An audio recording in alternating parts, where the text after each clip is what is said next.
Donc bonjour à toutes celles et tous ceux qui nous rejoignent pour cette conférence de clôture.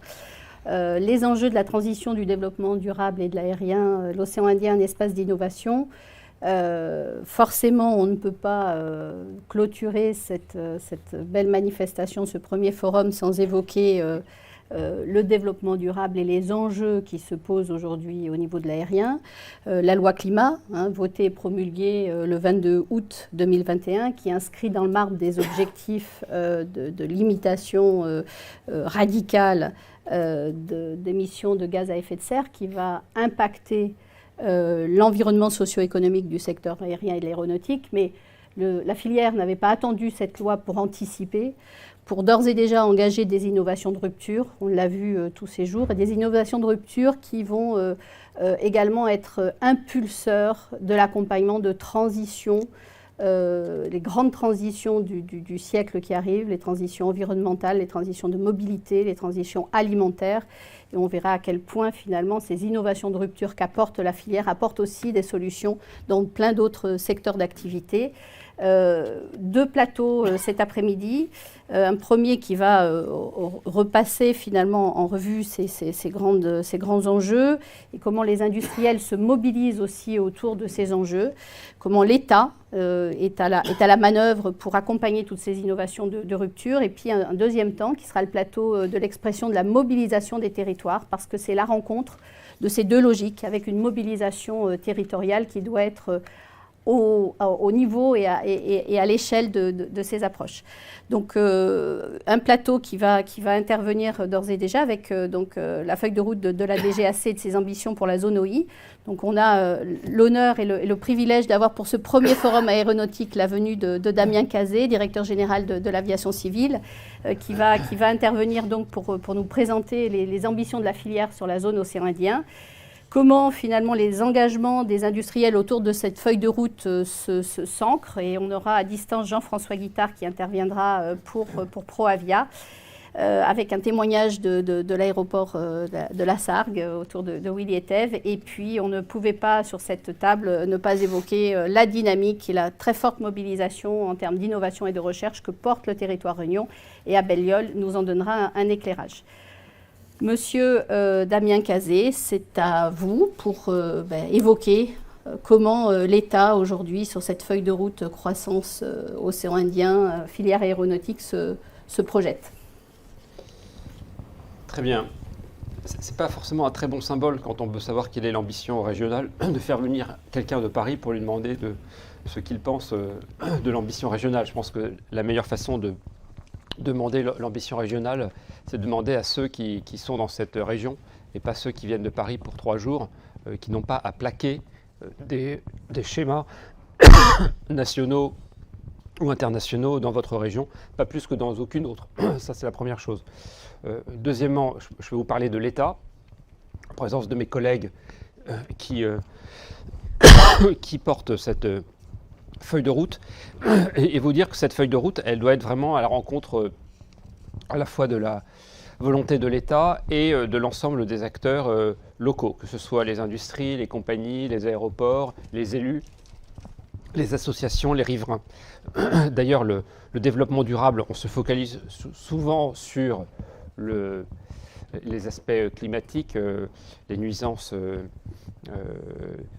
liées aux émissions. On oublie parfois, peut-être un peu rapidement d'ailleurs, la principale des nuisances, qui est la nuisance auditive ou visuelle, qui est de loin, pour l'instant, la principale nuisance de l'aérien, en tout cas le principal facteur d'intolérance de l'aérien pour nos concitoyens, même si c'est peut-être un peu moins vrai à Les Réunions, quoique, on a pour certains types d'activités, pas forcément liées à l'aéroport, mais d'autres activités, une vraie préoccupation qui monte et qu'il faut prendre en compte, non pas en prenant un virage trop rapide, mais en tout cas, il faut y être attentif parce qu'il y a une exigence de nos concitoyens qui est forte. Alors simplement, on vous a résumé quelques éléments de la feuille de route de l'État, mais en fait, cette feuille de route, on la travaille vraiment avec l'ensemble des acteurs pour une raison, c'est que les attaques que subit le secteur aérien n'ont d'égal que la mobilisation de ces acteurs pour faire en sorte de répondre à une vraie inquiétude, une vraie exigence de nos concitoyens. On sait très bien que si rien n'est fait, si aucun secteur ne se mobilise et reporte toujours sur les autres secteurs la charge, eh bien, rien ne sera fait. Deuxièmement, il doit y avoir un effet d'entraînement, un effet d'exemplarité au niveau des nations occidentales, de la France en particulier, la France qui est très présente sur le secteur aéronautique et donc peut-être plus que les autres doit être particulièrement active sur ce sujet. Enfin, troisièmement, cette préoccupation environnementale, elle a aussi un impact sur les consommateurs, les voyageurs, et si on ne donne pas confiance aux voyageurs, l'utilisateur de l'aérien sur le fait que tout est fait pour décarboner ce mode de transport, et bien peu à peu, par idéologie, par conviction, par choix, quel que soit leur degré de conviction, ils finiront par se détourner de ce mode de secteur. Donc il faut y être extrêmement attentif. Et je dois dire que la mobilisation de l'ensemble des acteurs, elle est réelle. Ce n'est pas un affichage rapide qu'on porterait pour essayer de passer une vague qui s'estomperait ensuite, mais c'est vraiment une mobilisation. Et on avait la semaine dernière autour du secrétaire général du Quai d'Orsay l'ensemble des acteurs, les aéroports, les industries, les compagnies, et tout le monde est vraiment très mobilisé. Je dois dire d'ailleurs qu'on doit se féliciter que dans le secteur de l'aérien, il n'y a pas de querelle séculaire entre anciens et modernes qui ont parfois fracturé certains secteurs et sur lesquels certains secteurs se sont fracassés pendant des décennies par des oppositions entre ceux qui voudraient faire le mouvement et ceux qui ne le voudraient pas. Ce n'est pas le cas dans l'aérien.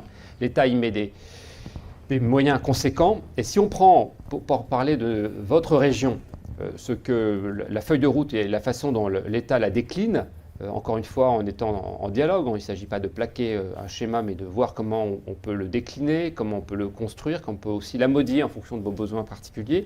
Il y a d'abord une des transformations les plus essentielles, c'est la transformation de la flotte, qui est une des principales possibilités d'économie. Et j'ai eu la chance, privilège, il y a 2 jours de faire le voyage en A220 dans le cockpit. C'est 30% selon les pilotes. 30%, ça va jusqu'à 30% de consommation en moins. Donc vous voyez ce que ça peut représenter. Donc là-dessus, l'État a été présent, des fiscalisations, appui pour sortir ces autorisations rapidement. Le Lionel Montocchio a fait tout ce possible avec la DESAC présente. Et la Réunion, avec Air Austral, a été le premier territoire à accueillir l'A220, donc sentiment de fierté pour votre région. Deuxièmement, il y a la démarche des aéroports. On est en présence du président du directoire. On voit que le projet qui a été porté aujourd'hui d'aérogare bioclimatique et photovoltaïque correspond aussi à un virage, c'est-à-dire à la fois un modèle de développement assumé, y compris capacitaire, mais conforme à une exigence climatique beaucoup plus forte. C'est la démarche sur la réduction de l'empreinte carbone. Il y a aussi le CORSIA. Alors, le CORSIA, c'est quelque chose qui est méconnu. C'est un engagement qui est pris au niveau de l'OACI, qui a été porté par les Occidentaux, principalement par les Européens, très fortement par les Français, pour faire en sorte que l'ensemble des compagnies s'engagent à compenser l'empreinte carbone qu'elles ont sur la planète à partir d'un niveau qui a été fixé en 2019, qui a été réajusté pour faire en sorte que vraiment le voyageur ait le sentiment qu'à chaque émission, il y a une compensation.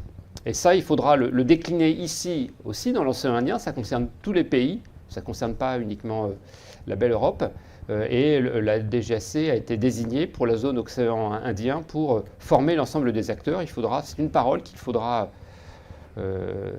porter. Il faudra aussi expliquer ce dispositif qui est un peu compliqué, qui va renchérir le cours du transport aérien inévitablement et qu'il faudra décliner dans les années qui viennent. Ce n'est pas une partie facile, mais c'est quelque chose qui, je pense, est porteur d'avenir, qui est accepté par tous les acteurs, y compris les plus réticents, y compris en Chine, en Inde, en Russie. Ce n'est pas évident et on doit être extrêmement attentif à porter ce projet-là parce que c'est la première pierre universelle, si je puis dire, à laquelle on peut se raccrocher. Il y a aussi le développement de l'avion électrique.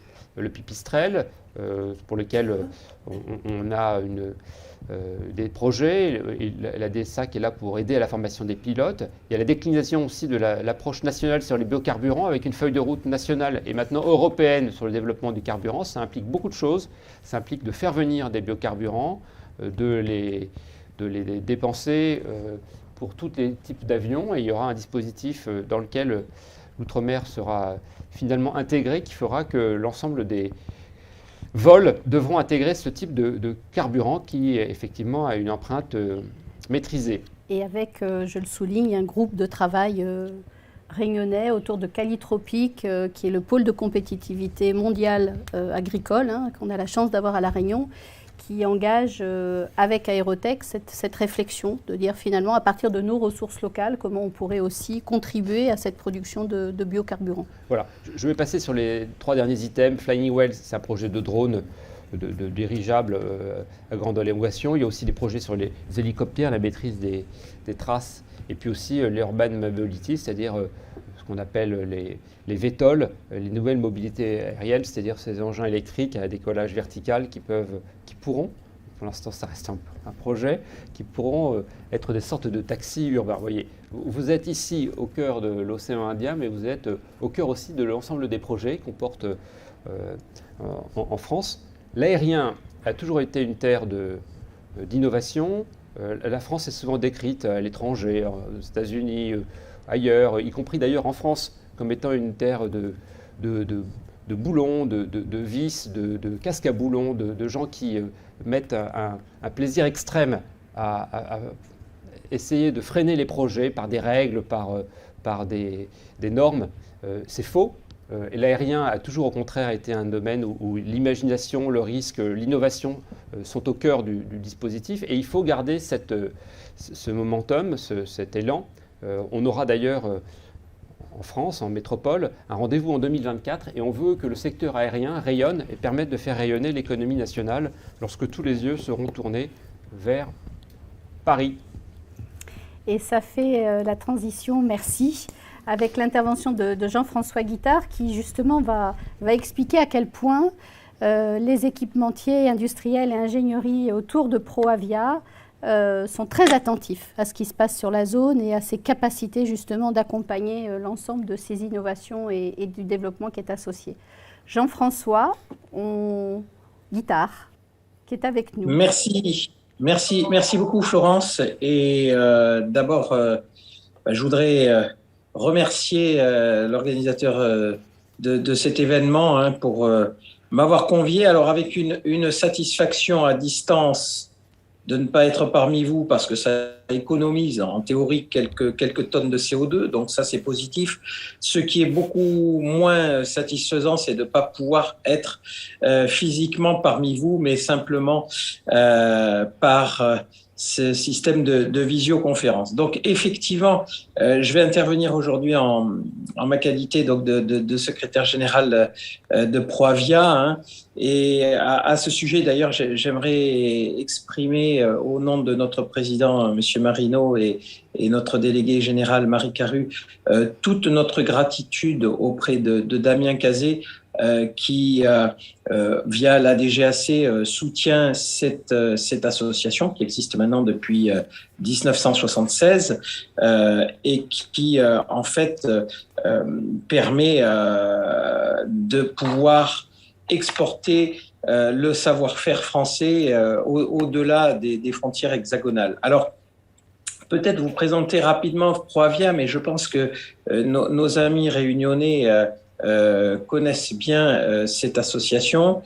Dans ProAvia, on trouve grosso modo 3 types de participants. Il y a d'abord des équipementiers, alors des équipementiers dans des domaines très divers, du domaine aéroportuaire. Vous voyez la liste sous vos yeux, donc ça va des pendules d'aéroport en passant par les tapis bagages et les matériels d'assistance aéroportuaire et j'en oublie énormément. Il y a également les gestionnaires d'aéroports, dont je fais partie au titre des aéroports de la Côte d'Azur. Et puis, il y a aussi des organismes de formation donc, qui sont partie prenante de Proavia. Alors, l'offre de Proavia, ensuite, je dirais qu'elle peut schématiquement se structurer autour de deux pôles. Attendez, je n'ai pas fini tout à fait la première diapo, merci. Donc, elle se structure essentiellement autour des infrastructures aéroportuaires. Donc, là, on est vraiment sur la partie d'aménagement, que ce soit des infrastructures, des superstructures, et puis également tout ce qui est spécifique au milieu du contrôle aérien.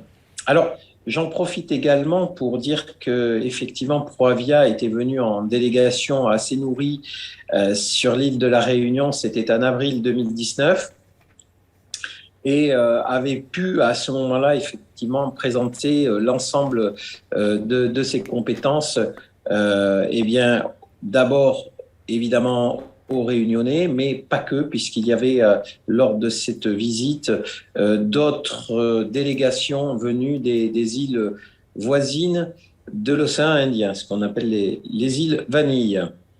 Alors, de façon effectivement un peu plus précise, on va passer peut-être maintenant à la diapo suivante.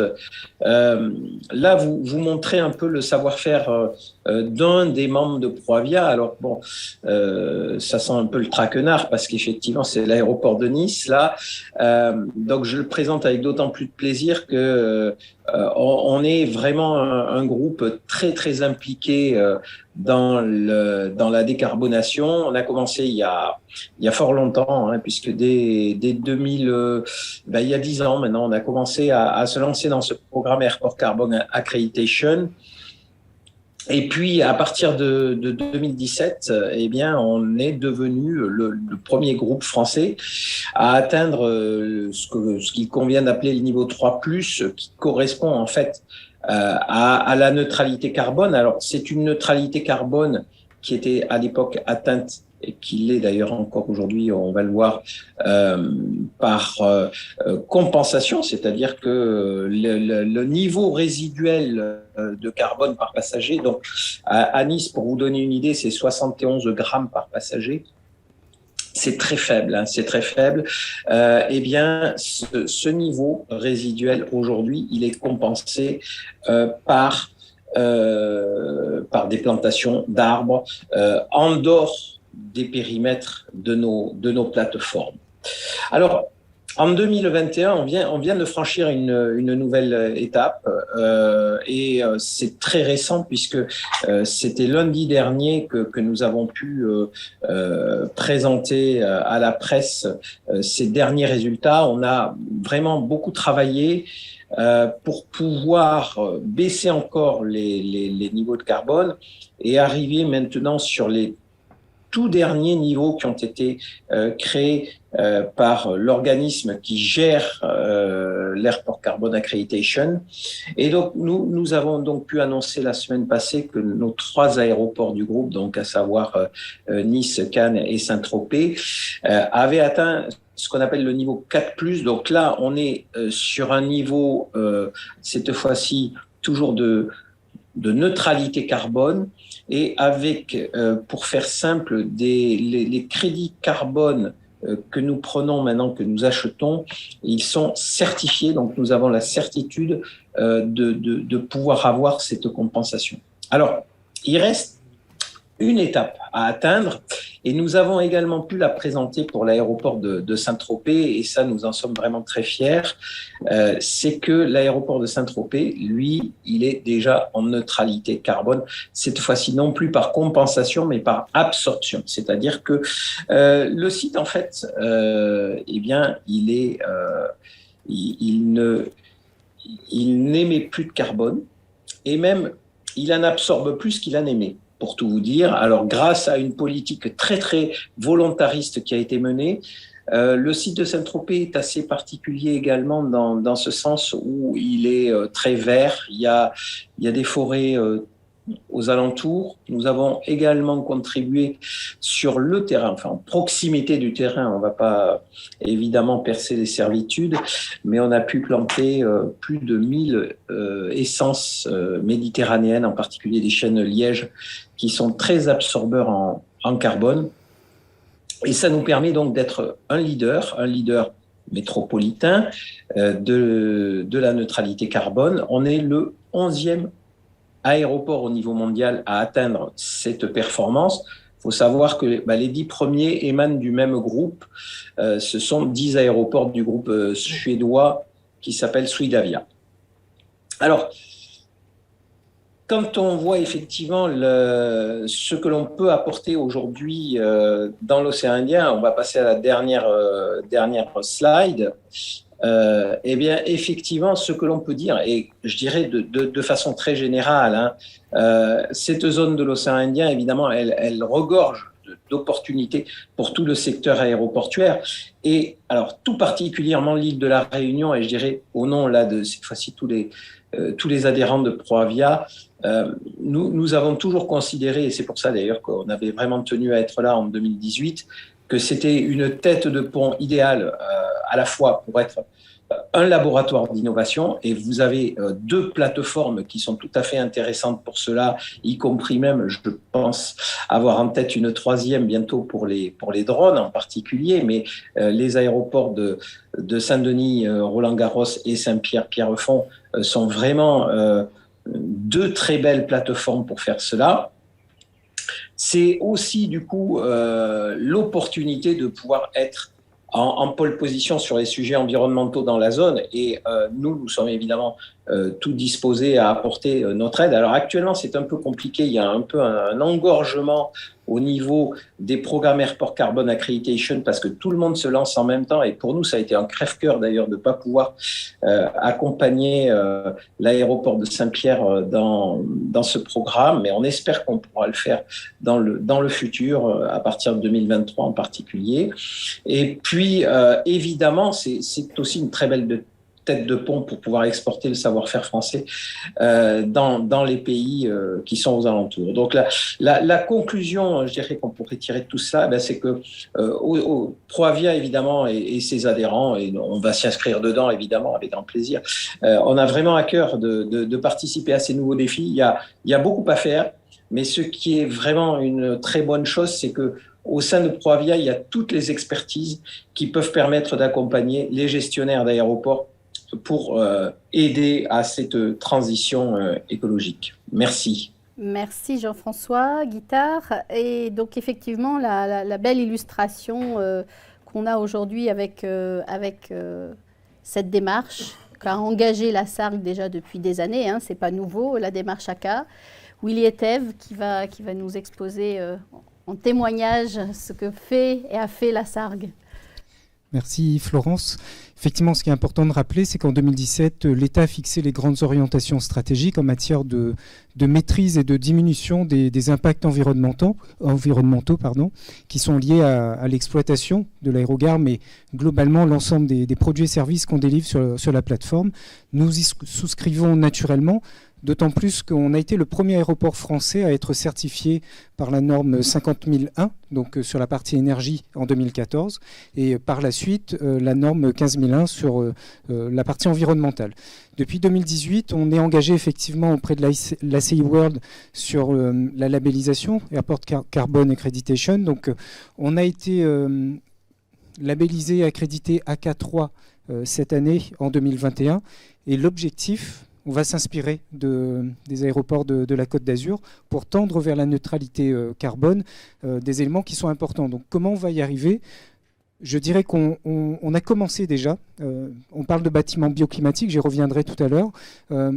Mais la première phase, dès 2018, on a commencé à travailler sur l'aérogare passager, des puits dépressionnaires, sur l'isolation de la toiture.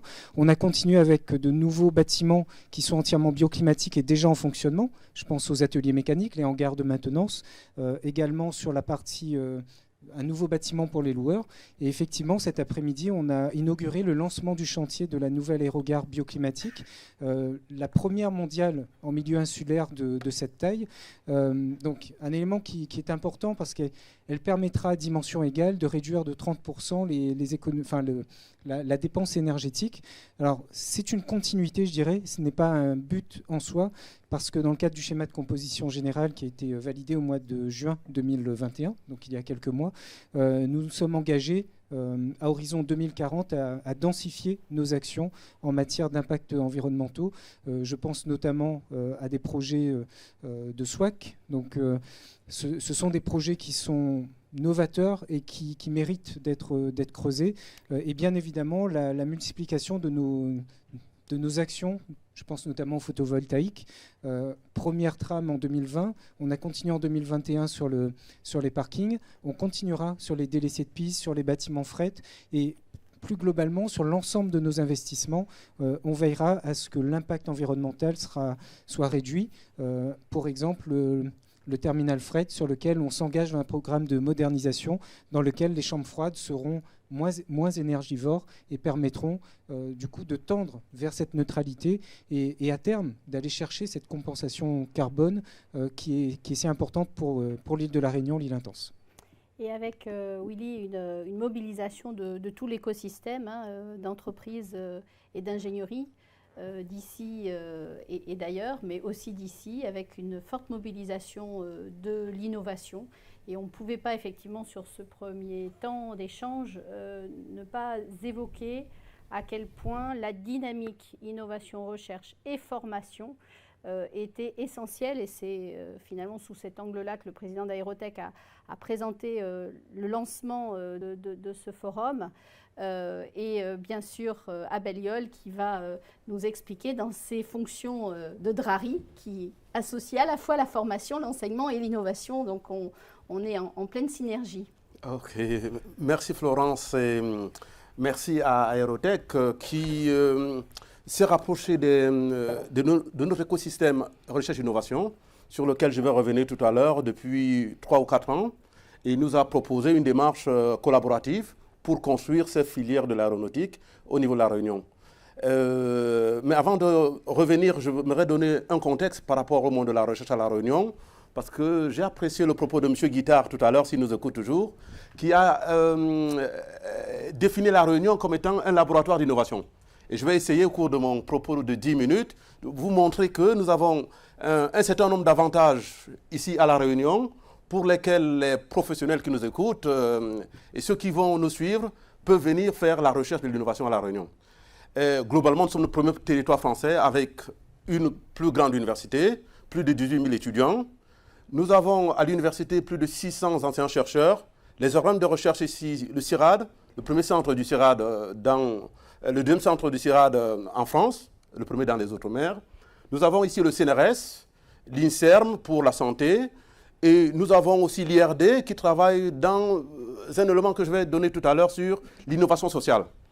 Et pour en venir à l'innovation, la Réunion est territoire d'innovation, mais je dois aussi vous dire que la Réunion permet à ces populations de contribuer à l'innovation. C'est important, parce que j'étais un prof en agroalimentaire et en biotechnologie, et pour pouvoir fabriquer un produit alimentaire, la définition que nous demandions aux étudiants d'adopter à la fin de leur projet, c'était l'adoption, c'est-à-dire l'appréciation dans la dégustation du produit nouveau. Et une innovation doit se conduire avec une adhésion de population, une adhésion des acteurs, des étudiants. C'est pour cela que mon premier item est renforcer la formation et l'insertion professionnelle. Je pense que nous sortons d'une période de crise. C'est extrêmement important pour que de la maternelle, collège, lycée, université, Bac plus 2, Bac plus 4, Bac plus 5, Bac plus 8 et postdoc, toutes ces populations-là soient impliquées dans l'innovation. Et donc, pour vous qui êtes dans la salle et ceux qui nous écoutent, c'est très important de nous accompagner pour pouvoir avoir la partie formation sur vos filières, mais aussi nous accompagner pour l'insertion professionnelle, le recrutement, je n'utilise pas un grand mot, le recrutement de ces jeunes rayonnais pour rentrer dans votre métier demain, pour que l'aéronautique puisse connaître cette croissance à La Réunion. Donc pour nous, c'est extrêmement important que je puisse vous sensibiliser sur l'intérêt des jeunes à se former, Et si vous nous accompagnez de Paris ou à partir des initiatives comme Aérotech, nous sommes extrêmement sensibles. Au niveau de l'académie, la rectrice a établi un projet stratégique académique. Et dans ce projet stratégique académique, nous avons un outil qui s'appelle les campus de métier et d'excellence. Nous avons dans la filière aéronautique un projet très avancé pour constituer un campus. Et pour pouvoir constituer un campus, vous avez besoin de la composante formation. Et nous avons besoin d'une activité en aéronautique très importante. Vous voyez que j'associe la formation à la création d'une activité pour que nos étudiants puissent être associés. Dans le campus de métier, le dossier peut être déposé l'année prochaine et je compte sur les conclusions de ces ateliers pour que nous puissions avancer sur ce dossier. Parce que dans les campus, l'on nous demande de créer l'activité. À partir notamment du lycée Stella, que chacun et beaucoup nous envient dans les formations spécifiques qu'il porte, et qui sont une vraie pépite qu'on n'a pas forcément toujours autant mis en lumière que ce qu'elle est capable de porter. Absolument, absolument.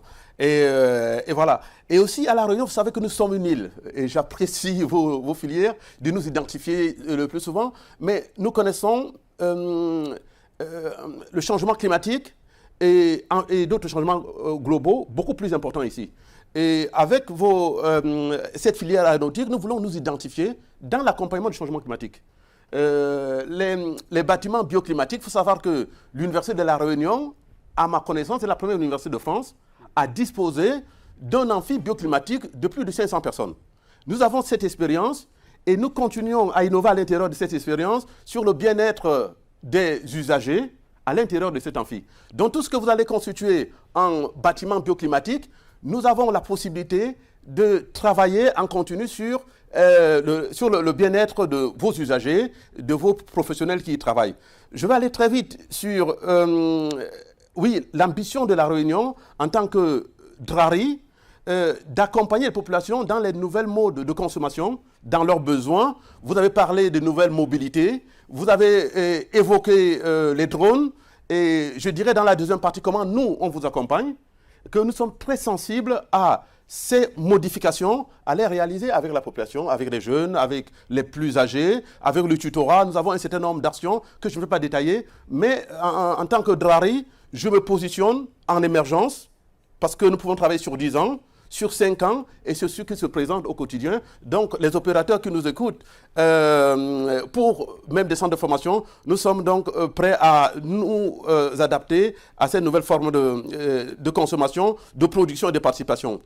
Et voilà, pour faire simple, parce que je n'ai pas beaucoup de temps, je vous indique quand même que notre méthodologie globale dans l'ensemble de nos stratégies, c'est de nous appuyer sur les ODD, les objectifs de développement durable. Donc, nos chercheurs en sciences sociales, en mécanique, en bioressources, en technologie deep tech de rupture, vont travailler avec cette spécificité des Outre-mer à faire la convergence avec l'Hexagone, mais pour cette fois en tenant compte systématiquement des ODD.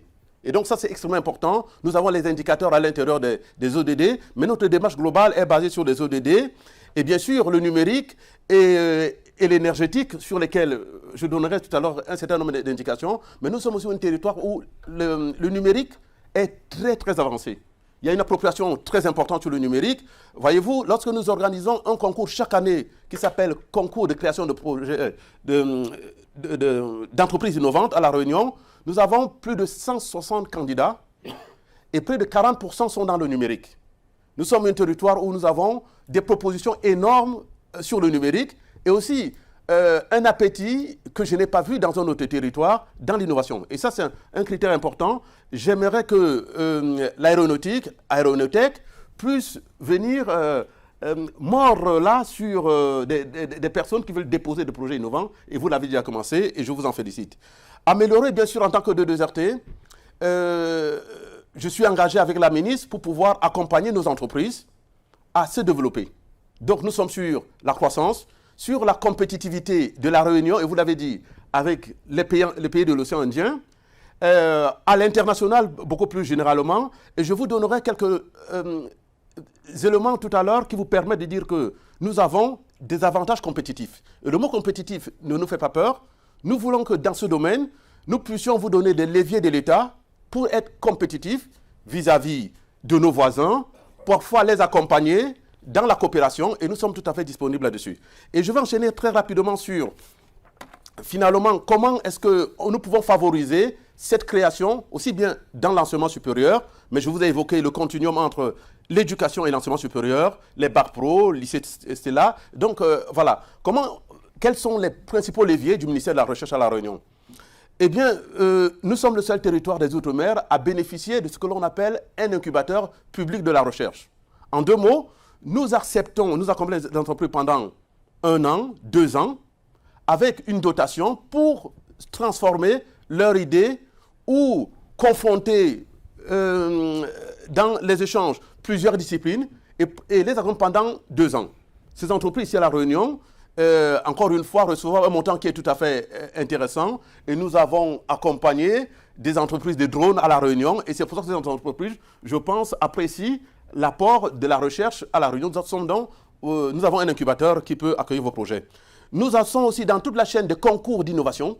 Et c'est extrêmement important. Pour rentrer dans l'innovation, je vous indiquais au début qu'il faut un entraînement, toute une spécialisation en étant dans le concours. Donc le concours pour nous, c'est un levier pour pouvoir donner un certain nombre d'aptitudes, de compétences et aller vers les innovations. Nous sommes dans la deep tech, les innovations de rupture, mais nous sommes aussi dans la low tech ou les innovations sociales qui sont beaucoup plus inclusives. Et ça me paraît extrêmement important.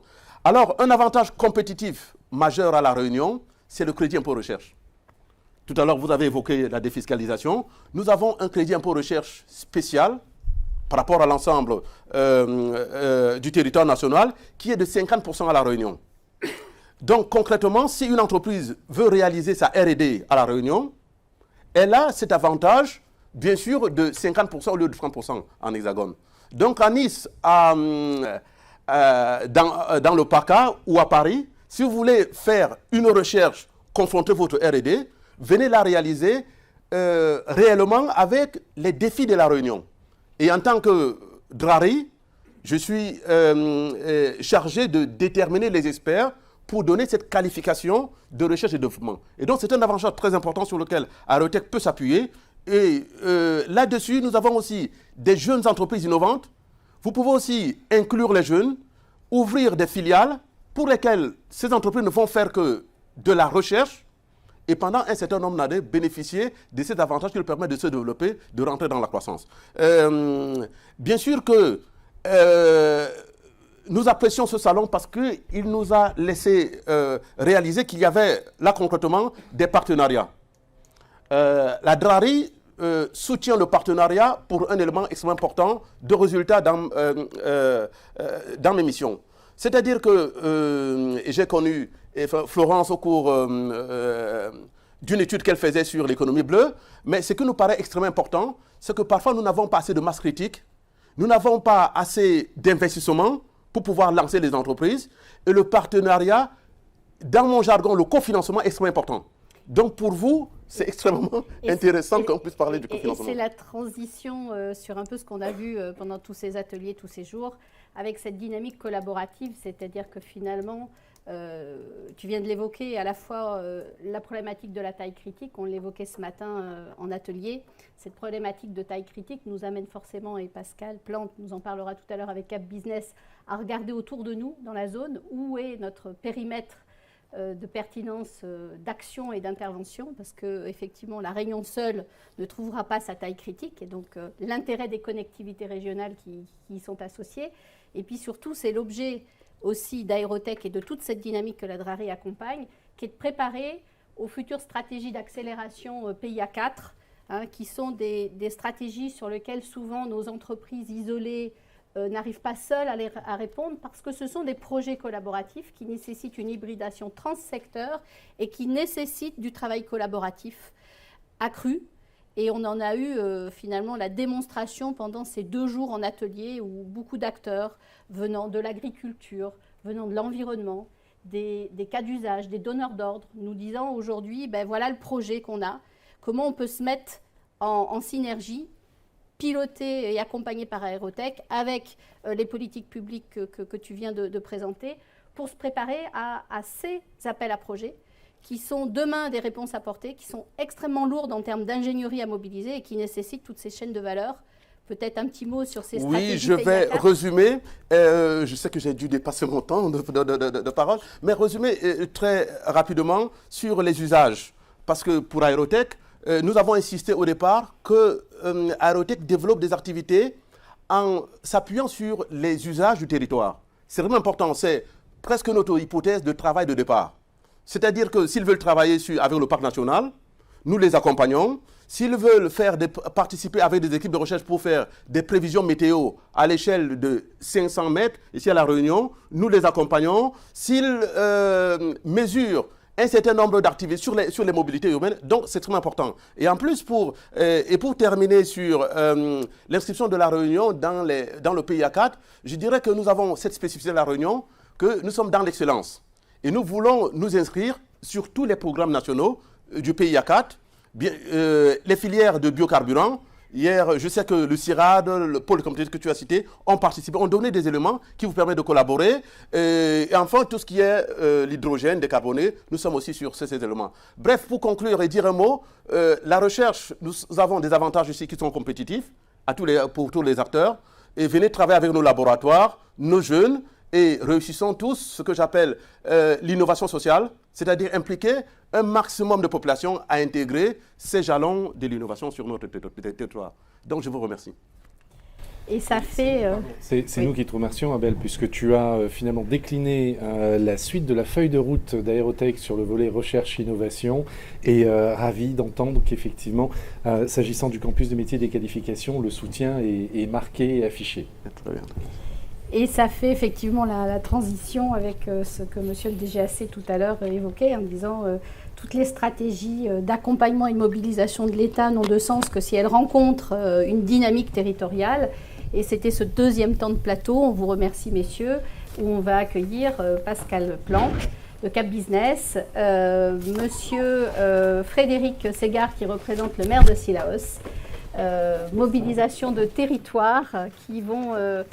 exprimer à quel point aujourd'hui il y a de grosses attentes sur cette capacité d'accompagner le développement de la filière et des réponses, partir des cas d'usage et des problèmes que les territoires ont finalement, et on part de nos problèmes pour déployer des solutions. Ce matin dans le groupe marketing territorial, Maryse nous disait finalement c'est l'île des solutions. Cette île des solutions, on est en plein cœur des problèmes qui se posent et des solutions que les territoires sont capables d'apporter avec un périmètre d'intervention qui dépasse bien largement la Réunion et Pascal Plante reviendra dessus. Alors, un petit clin d'œil, monsieur Ségard, oui. Vous êtes de nouveau dans votre élément naturel, mais je vous laisse vous présenter. Vous allez nous dire pourquoi, ancien pilote, c'est ça, c'est le clin d'œil. Alors non, quand même pas, mais je vois, mon colonel, je suis un ancien arpète que tous les contributeurs professionnels de l'aéronautique française connaissent, je pense, l'école de Saintes, Rochefort. Et j'ai été pendant 10 ans, donc oui, technicien, informaticien dans la soutien de... Alors, ces chemins mènent partout. Là, voilà, il se trouve qu'aujourd'hui, je remplace M. Jacques Técher qui s'excuse et qui préside une commission appel d'offres, je crois, au niveau de la région, puisqu'il est vice-président de la région depuis les nouvelles élections. Et c'est en modeste deuxième adjoint de Cilaos que je vous viens nous faites l'honneur d'être là. Porter la parole, effectivement, d'une réflexion, engageante dans le changement de l'évolution, en fait, et une gestion plus écologique, peut-être, de la vie des habitants de Cilaos. Alors, il se trouve que, arrivé à la mairie l'année dernière, l'ANCT, l'Agence nationale de cohésion territoriale, donc, a lancé un plan de relance suite au Covid, entre autres, qui s'appelle Plan des petites villes de demain. Donc la ville de Cilaos s'est évidemment précipitée pour répondre et essayer de rentrer dans ce plan, ce qui a été couronné de succès, puisque nous avons été retenus. Donc nous avons un chef de projet qui va prochainement être nommé pour accompagner ce plan de petites villes de demain. Et il a pour objectif d'investir donc, sur un certain nombre de dispositifs. Alors, il y a beaucoup de choses à l'ordre du jour. Bon, l'hôpital a déjà redémarré, on le sait, là, depuis un médecin est arrivé à demeure sur Cilaos. Donc, l'hôpital de Cilaos a été sauvé. C'est les aspects sociaux, bien sûr, et puis l'investissement, notamment sur la déchetterie qui devait se déplacer et d'une hélistation qui était planifiée de longue date. Alors cette hélistation, il se trouve qu'on va la mettre bien entendu dans le cadre de plan Petite Ville de demain, et dans la mesure où nous avons une problématique sur Cilaos que tous les Réunionnais connaissent, qui est la problématique de l'enclavement et de la sécurité de l'accès au cirque de Cilaos, parce que c'est vrai qu'en période de pluie, quand on y habite, c'est un peu un défi. Alors j'ai fait un peu de pilotage, effectivement, j'étais lâché sur Cessna 170, ça a tout su, bon voilà. Mais quand on pilote sur la route de Cilaos et quand il pleut, je peux vous dire qu'on serre les fesses un peu quand même. Donc, cet enjeu de sécurité, il se trouve qu'avec le plan de Petite Ville de demain, nous allons pouvoir investir dans la nouvelle hélistation. Et l'autre dimension de Cilaos, c'est bien entendu le contact avec la nature, donc grandiose autour de nous. Et nous avons répondu aussi d'ailleurs à un deuxième appel à projet du ministère de l'Agriculture, la DAF, qui concerne le plan alimentaire territorial. Et c'est un plan sur lequel nous avons été aussi retenus. Nous avons, dans ce cadre, nous sommes la première ville, strictement ville, c'est-à-dire qu'il y avait déjà un plan alimentaire territorial sur Mafat, mais qui est plus une dispersion d'habitants dans un cirque, comme tout le monde sait, alors que Cilaos, c'est véritablement une ville. L'objectif est de faire de l'auto-alimentation alimentaire en circuit court, notamment avec une ferme pilote et une maison du terroir, ce qui nous permettra notamment, à moyen terme, peut-être 2 ans, de lancer ce qu'on appelle le marché des producteurs, qui permettra aux gens qui viennent en week-end ou en vacances de s'alimenter avec des produits de terroir labellisés Esprit Parc. Le parc national étant d'ailleurs un partenaire nous accompagnant sur ce projet, ainsi que la ville de Mouans-en-Sartoux dans les Alpes-Maritimes, si d'aucuns connaissent, qui est précurseur dans ces types de plans alimentaires territoriaux en métropole. Et donc, l'attractivité de Cilaos, bien entendu, sera renforcée dans les années à venir par cette qualité alimentaire, pays, bio, avec notamment des serres anticycloniques, enfin tout ultramoderne, de quoi attirer aussi à l'emploi dans les nouvelles technologies agricoles. Alors de ce point de vue, les potentiels de création d'emplois sont conséquents, c'est de l'ordre de 400 à 500 création d'emplois à moyen terme, je pense, qui sont raisonnablement envisageables. Donc une attractivité supplémentaire qui impose un désenclavement et des moyens de mobilité qui soient continus et qui nous permettent et finalement, effectivement, d'être dans cette dynamique de redynamisation de Cilaos économique, de dire les mobilités aériennes sont la réponse pour accompagner et soutenir cette approche et finalement de dire de nos problèmes, ce que j'évoquais, on en fait un déploiement de solutions vers l'opportunité à partir de l'hésitation d'aller sur des mobilités décarbonées, d'avoir, vous l'avez évoqué, peut-être une initiative pilote. Tout à fait.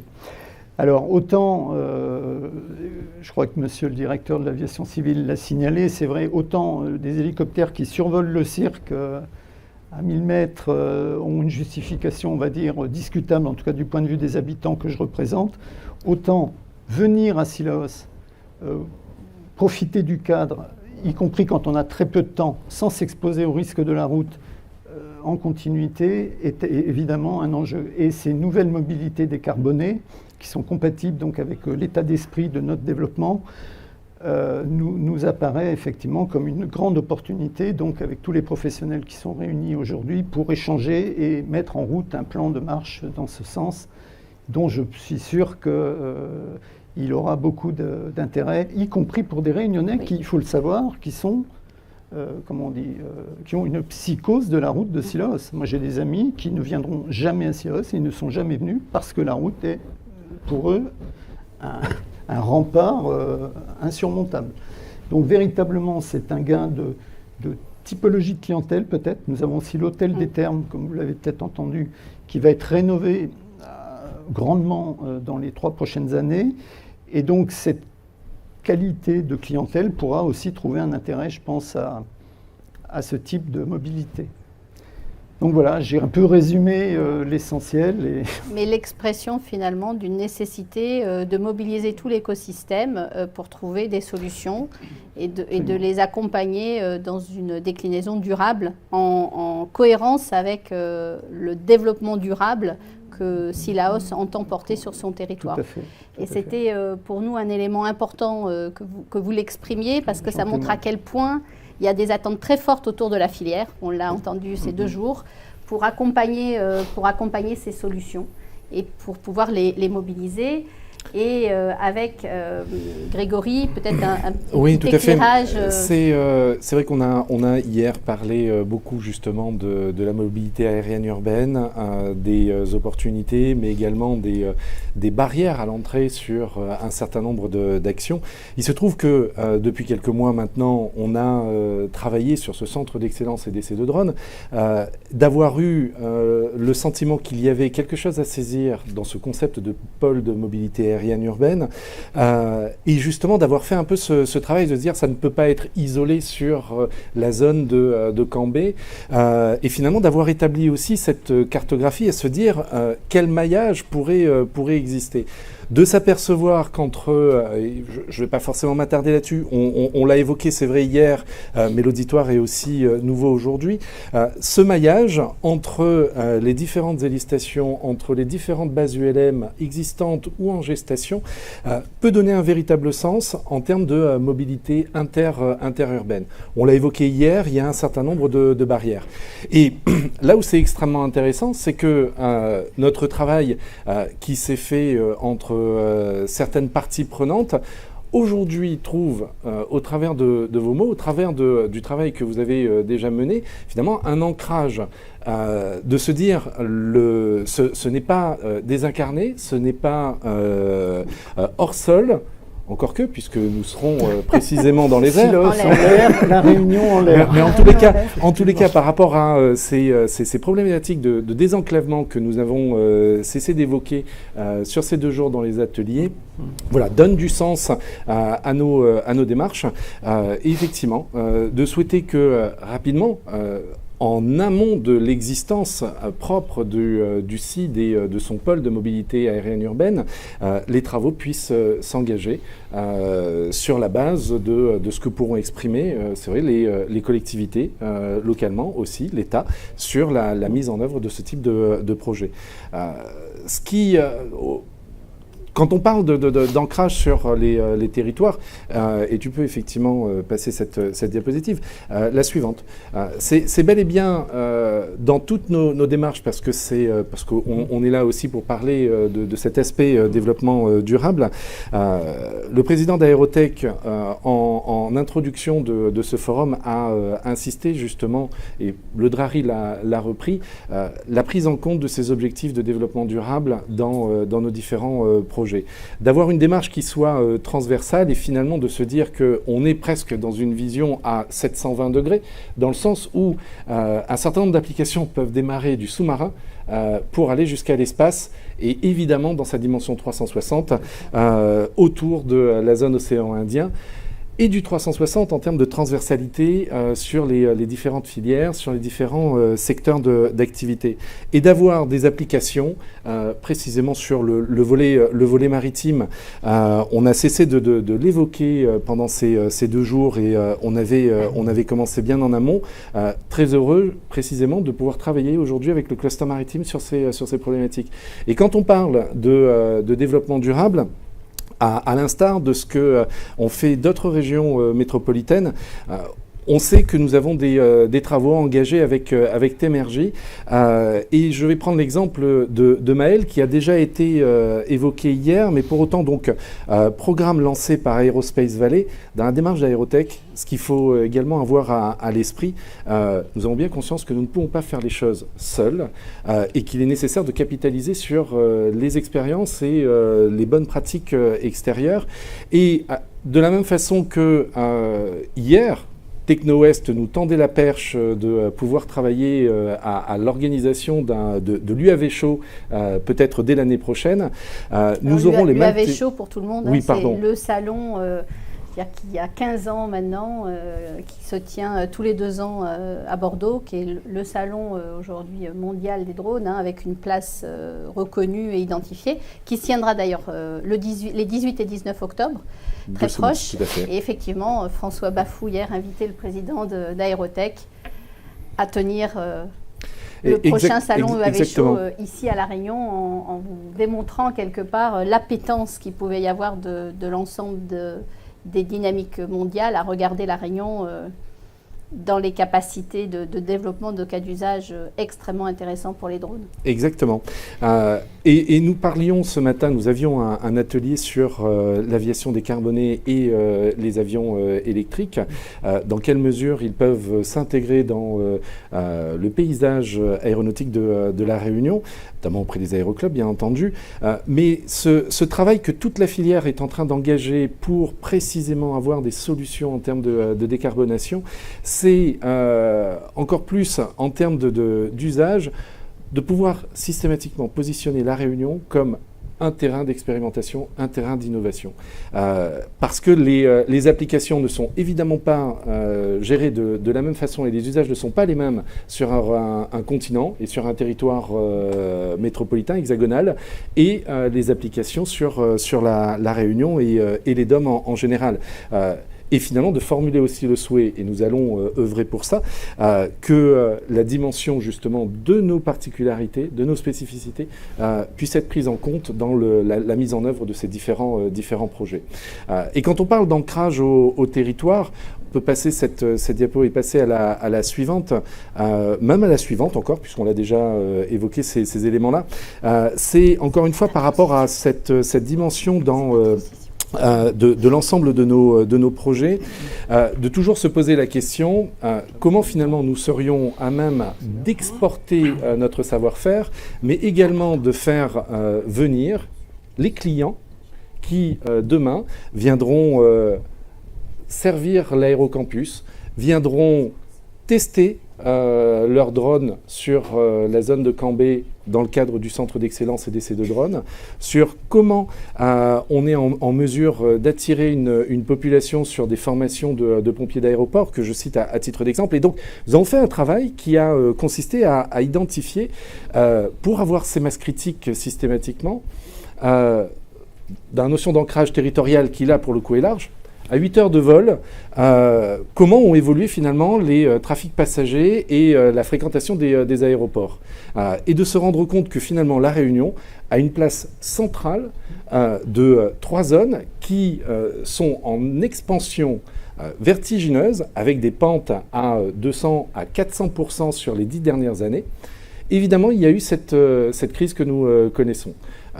Et difficile de projeter l'inflexion qu'il pourrait y avoir et d'annoncer une date de retour à 2019. Mais si ça ne se passait pas comme ça, même avec une trajectoire équivalente, parce que la croissance sera toujours dans cet axe du transport aérien, de se dire que nous avons absolument intérêt à profiter de cette position centrale. Et de passer à la diapositive suivante qui terminera mon propos, c'est de s'apercevoir, on l'a tous évoqué depuis tout à l'heure, cette notion de connectivité qui est extrêmement importante pour justement créer le lien. Et d'espérer qu'effectivement nos futurs clients, ou sur place à La Réunion, ou à l'export, eh bien que personne n'ait finalement à aller à Paris pour ensuite, j'exagère, je grossis le trait, mais pour ensuite aller dans ces zones. Sinon, oui, à regret, il sera sans doute compliqué d'avoir les masses critiques qui fassent tenir nos modèles économiques. Et effectivement, ça va faire le lien avec l'intervention de Pascal Plante. Cette carte-là, elle est vraiment très très importante à mémoriser. Je pense qu'on ne l'a pas suffisamment encore projetée sur le plan pédagogique pour montrer à quel point, associé à ces courbes de croissance passées, il serait maintenant très intéressant d'y mettre les projections de croissance de PIB attendues sur ces pays, sud de l'Inde et Afrique, et de pouvoir projeter et corréler à cela la propension de développement qui est associée à la capacité et aux besoins demain de connectivité, et de justement pouvoir comprendre comment la stratégie de croissance économique de la Réunion demain, elle va être éminemment dépendante de la capacité à être connectée en termes de flux sur ces espaces de croissance. On dit probablement pour beaucoup des choses qui sont des lapalissades, mais c'est très important de voir comment maintenant on peut l'ancrer dans une réalité, Pascal, de stratégie autour de Cap Business, qui est un vrai bel outil qu'on souhaitait absolument avoir en tour de table aujourd'hui pour dire finalement le périmètre et le terrain de jeu, c'est toute la zone. Tout à fait, merci Florence. Peut-être, si tu me le permets, rappeler ce que c'est que Cap Business. Cap Business, c'est le nouveau nom de l'Union des chambres de commerce et d'industrie de l'océan Indien, UCCIOI, c'était imprononçable. Et c'est pas pour ça que nous avons voulu changer de nom uniquement, mais c'est aussi pour rassembler en notre sein toutes les organisations représentatives du monde économique de chacune des îles de l'océan Indien. Et pourquoi? Et des 6 territoires de l'océan Indien, les Comores, Mayotte, Madagascar, la Réunion, Maurice, Seychelles. Et donc nous représentons à ce titre, par l'intermédiaire des organisations qui sont membres de Cap Business Océan Indien, nous représentons à peu près 200 000 entreprises sur le territoire, sur la zone Océan Indien. Et vous voyez que l'échelle n'est plus tout à fait la même que les 44 000 ou 46 000 entreprises de la Réunion. On a des potentialités qui sont vraiment différentes. On a 3 objectifs. Le premier, c'est de favoriser l'émergence de fronts communs face aux grands défis. Et on a vu que des défis auxquels on ne s'attendait pas se sont invités dans notre vie ces derniers temps. Faciliter la coopération régionale, mais par le volet économique. Quelquefois, quand j'ai envie d'être un petit peu insolent, je dis que la coopération sera économique ou ne le sera jamais. Je ne suis pas sûr que ça fasse plaisir à tout le monde, mais voyons-le comme une boutade. Mais l'idée est vraiment de favoriser cela. Et de par notre vécu, notre existence, nous sommes aujourd'hui le bras armé économique de la COI.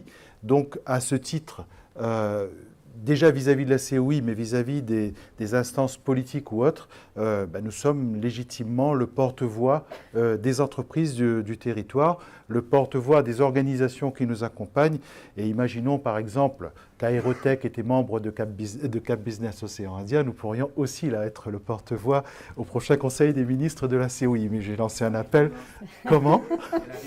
Elle arrive demain. Très bien. Alors juste... vous dire que nous avons une feuille de route et j'ai repris les points tels qu'ils sont et vous verrez si ça colle avec ce que nous sommes en train de discuter aujourd'hui. Petit 1, une stratégie bas carbone. Ça vous parle? La construction durable, je pense que ça nous parle à tous aussi. Le tourisme durable, l'agriculture durable, l'économie circulaire et l'économie bleue. Je pense que nous avons souhaité tenir compte de l'évolution, nous avons souhaité tenir compte, puisque nous avions presque terminé notre feuille de route avant la crise Covid, nous avons rallongé les travaux pour justement tenir compte de ces nouveaux éléments et faire en sorte d'être en phase avec ce dont ont besoin nos territoires pour demain. Et puis changer les paradigmes, changer le regard qui peut être quelquefois avec des œillères du monde économique ou d'autres mondes, c'est simplement de s'ouvrir et de voir les choses vraiment différemment.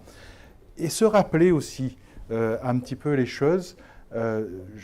J'aime dire que nos différents territoires de la zone ont innové dans l'innovation, puisque l'innovation frugale finalement, c'était notre quotidien. Quand on n'avait pas les moyens matériels que nous avons aujourd'hui, c'était vraiment notre quotidien.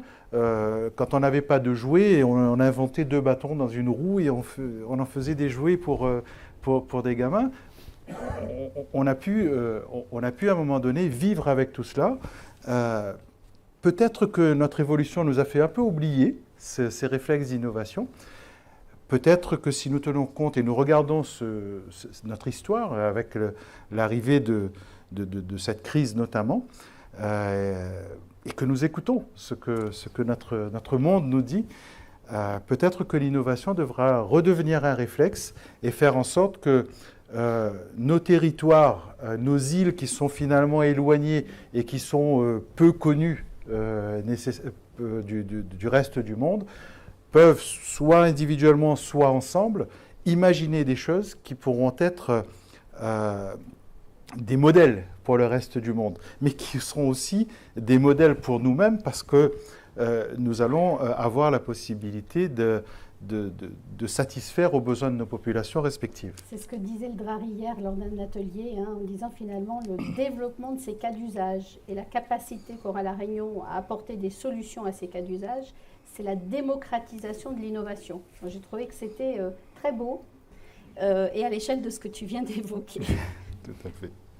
Alors peut-être vous dire, jusqu'à présent, K-Business Océan Indien s'est concentré sur la mise en place de clusters régionaux d'entreprises.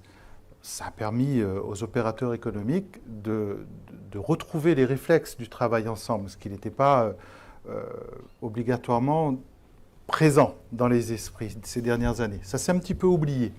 On a oublié que la mondialisation, nous sommes les premiers, puisque s'il n'y avait pas eu de mondialisation, il n'y aurait peut-être pas eu d'habitants à La Réunion, il n'y aurait pas eu de commerce à La Réunion. Maintenant, comment envisager cette mondialisation différemment? Et c'est la même chose pour les uns et les autres. Donc, recréer ces réflexes de travail ensemble. Et là, j'ai envie de dire merci à nos membres, bien sûr, parce qui ont eu une projection, mais merci aussi à l'AFD qui a cru en nous et qui a soutenu un certain nombre de projets que nous avons proposés. Et ces projets, en gros, ne donnaient pas le choix aux opérateurs que de s'insérer en travaillant ensemble ou de rester en dehors du système. Et on a pu voir plusieurs expériences se mettre en œuvre et voir que les opérateurs qui n'auraient jamais pensé travailler ensemble parce qu'ils étaient obligés au départ, ont pris un plaisir fou et surtout ont fait ce qu'une entreprise doit faire, c'est-à-dire gagner de l'argent. Et je pense qu'à un moment donné, c'est particulièrement important. Et notamment dans le tourisme.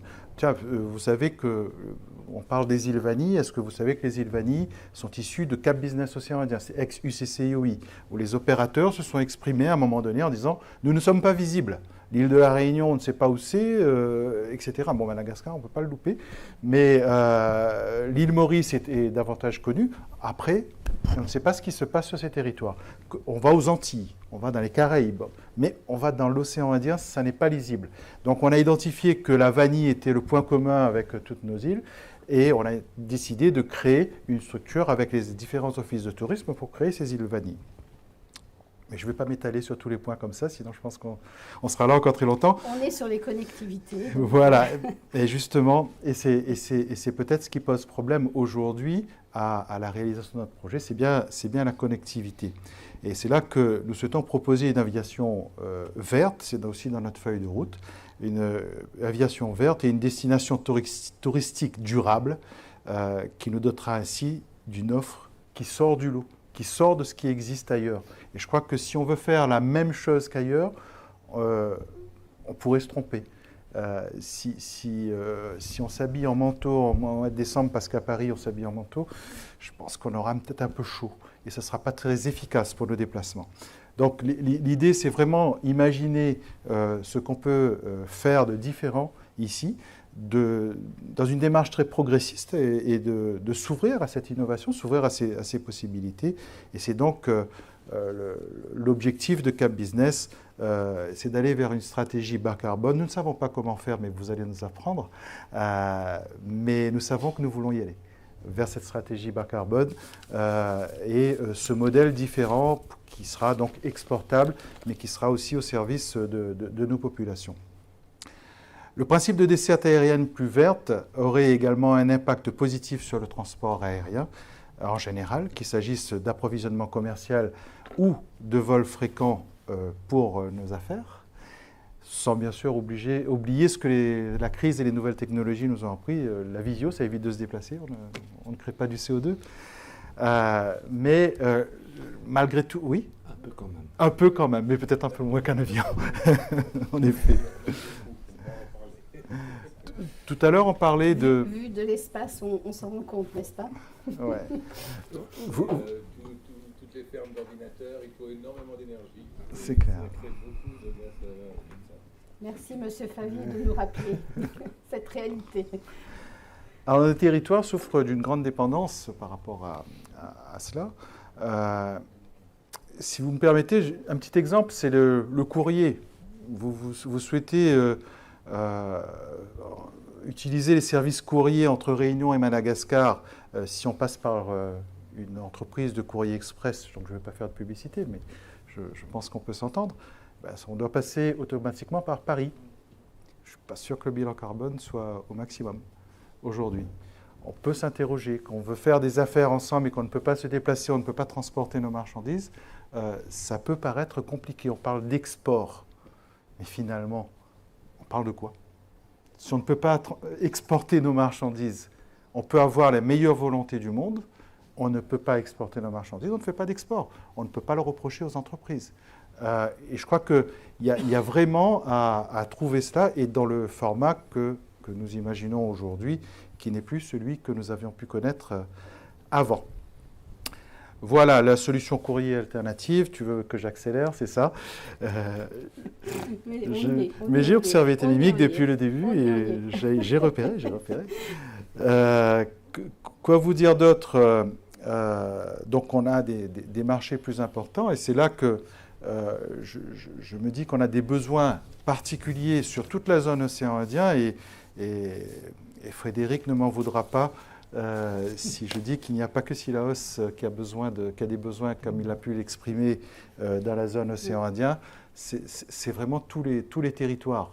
Donc si nous sommes aujourd'hui sur un marché qui nous paraît petit, celui de la Réunion, finalement, voyons-le comme un point de départ vers des marchés qui sont certainement plus larges et qui en plus nous permettra de résoudre des problèmes pour des populations qui vivent juste à côté de chez nous. Lorsque j'entends par exemple qu'à Moélie, aujourd'hui, on veut travailler l'agriculture, on en fait une ambition parce que la terre est particulièrement fertile, etc.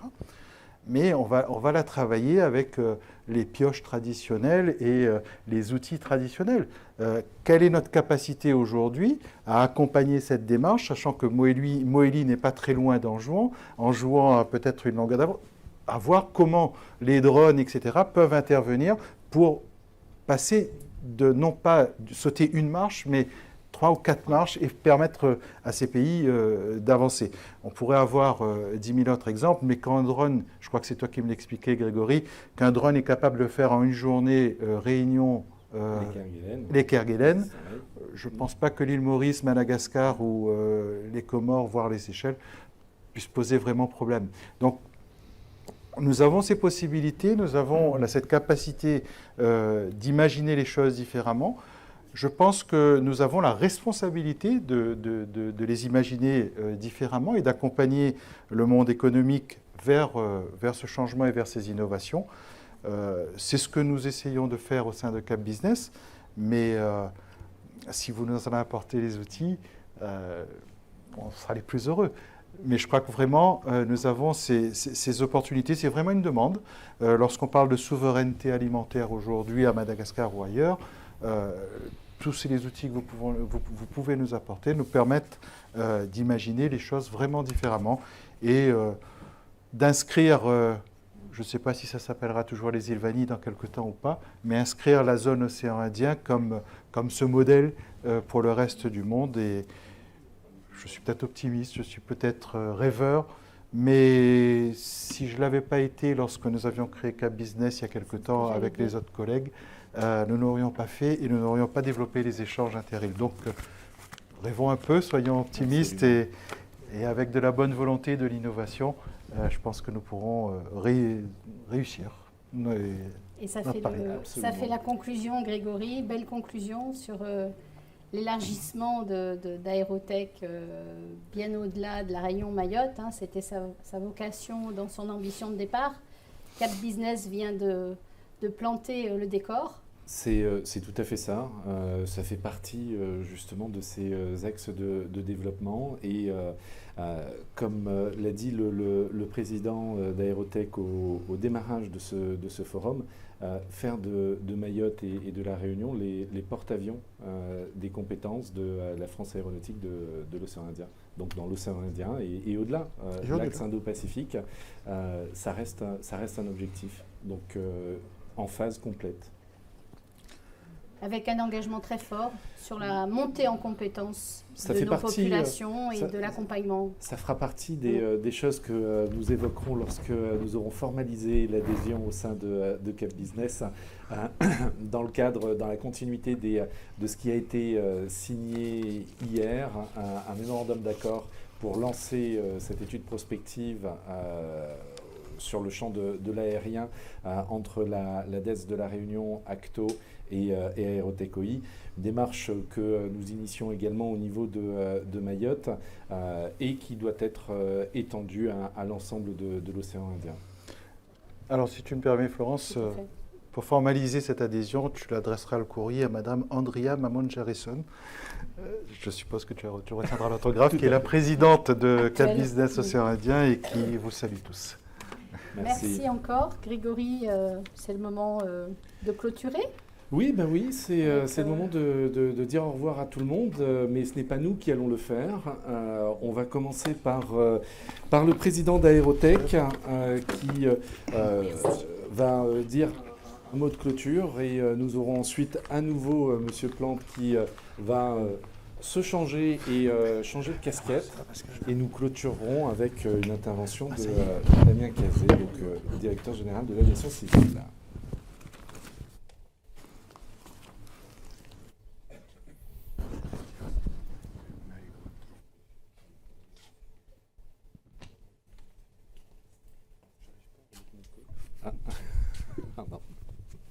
Hop là. Quand je vous disais que Grégory était indispensable,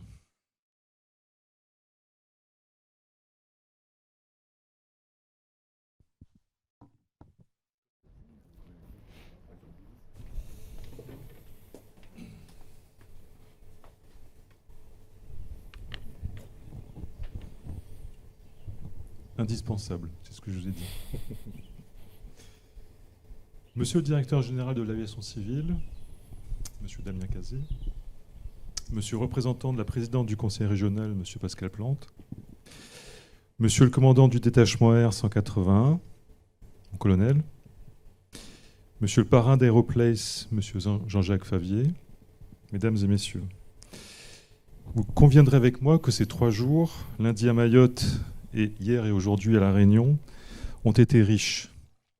Riche par les travaux, riche par les sujets abordés, riche par le nombre d'acteurs, riche par les rencontres, je crois que ça a été aussi souligné tout à l'heure, et qui nous ont fait le plaisir de participer à cette première édition du Forum économique aéronautique de l'océan Indien. Il est encore trop tôt pour annoncer les chiffres de fréquentation sur la plateforme virtuelle, qui permettait également de visionner nos mini-conférences et tables rondes, mais sachez que la bande passante des flux vidéo a dû être doublé. Je crois même qu'il y a eu un petit bug hier matin. Doublé par rapport au standard de notre prestataire. Une situation inédite et je m'en réjouis. Cela veut aussi dire que notre jeunesse exprime des attentes, tout en ayant des talents. Et je fais là un clin d'œil à Clélien, qui a été présent sur ces 2 jours, qui a martelé qu'il avait 14 ans et non pas 13, présent sur ces 2 jours et qui a été l'un de nos prix coup de cœur de l'Innovaton, lancé il y a quelques mois. Toutes les personnes qui t'ont rencontré sur le salon ont été époustouflées par ton enthousiasme. Je ne sais pas si c'est que le tien ou celui de tes parents. Voilà, oui, je vois ton bras là-bas. Mais en tout cas, c'était un enthousiasme communicatif.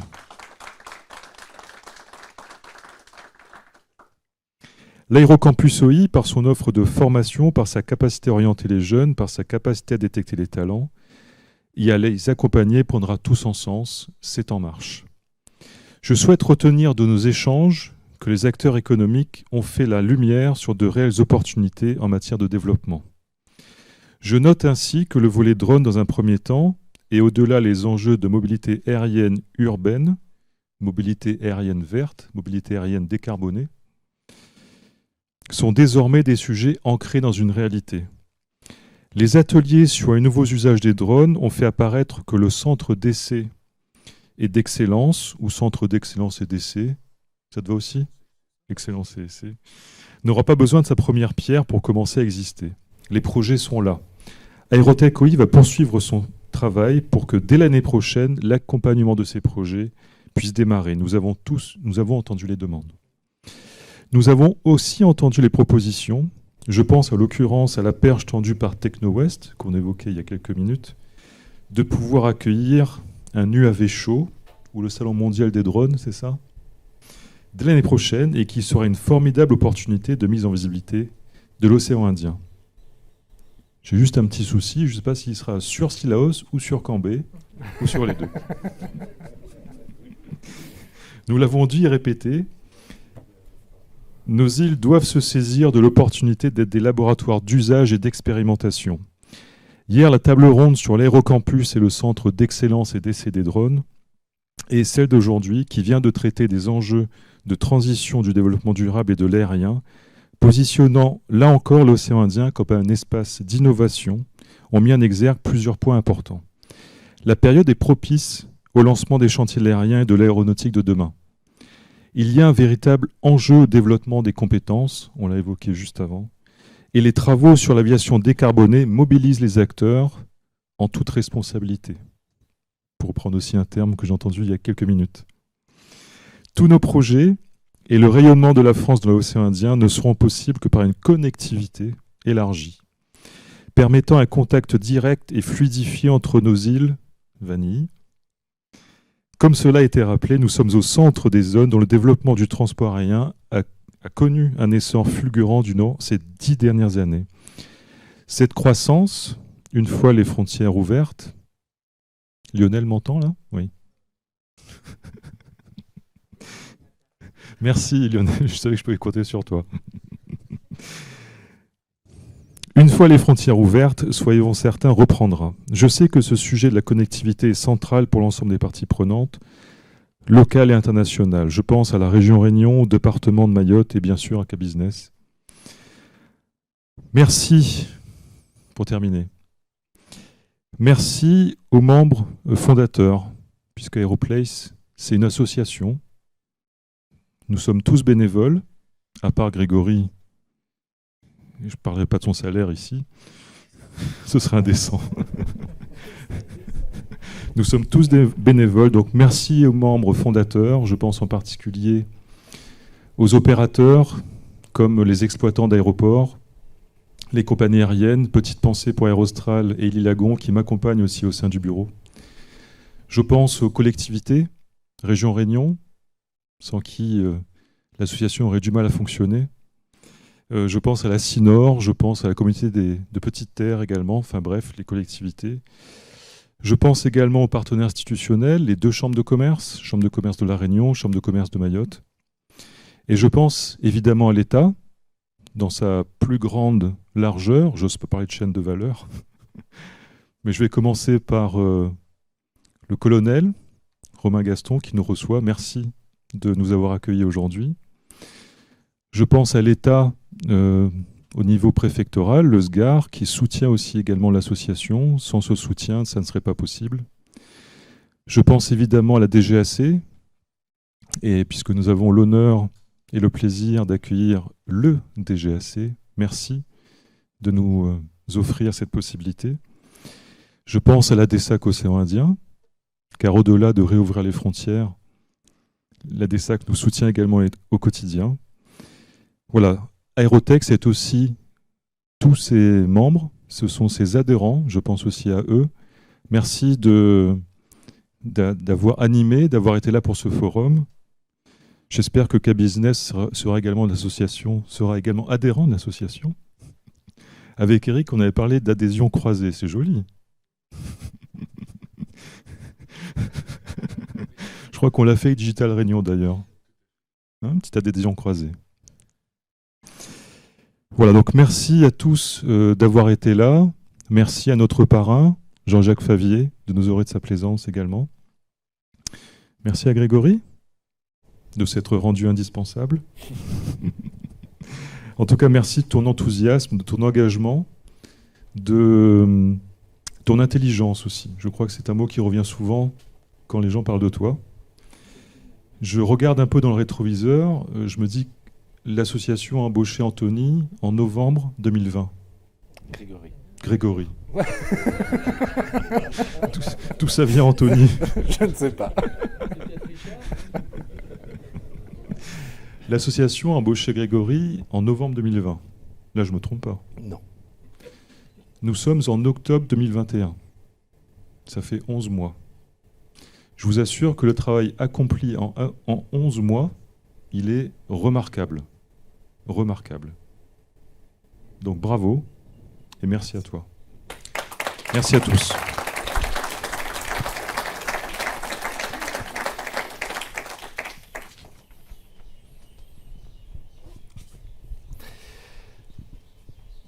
Pascal, c'est à ton tour.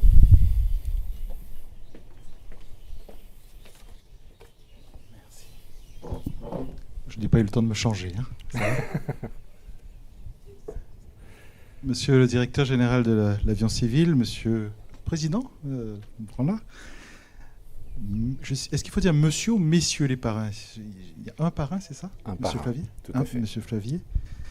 Mesdames et messieurs les professionnels et associations, mesdames, messieurs, je vous remercie de m'accueillir cette fois-ci en tant que représentant de la région Réunion et de la présidente Huguette Bello. Madame la Présidente est fortement attachée aux questions de l'excellence, de l'innovation, de la formation et, in fine, de l'emploi.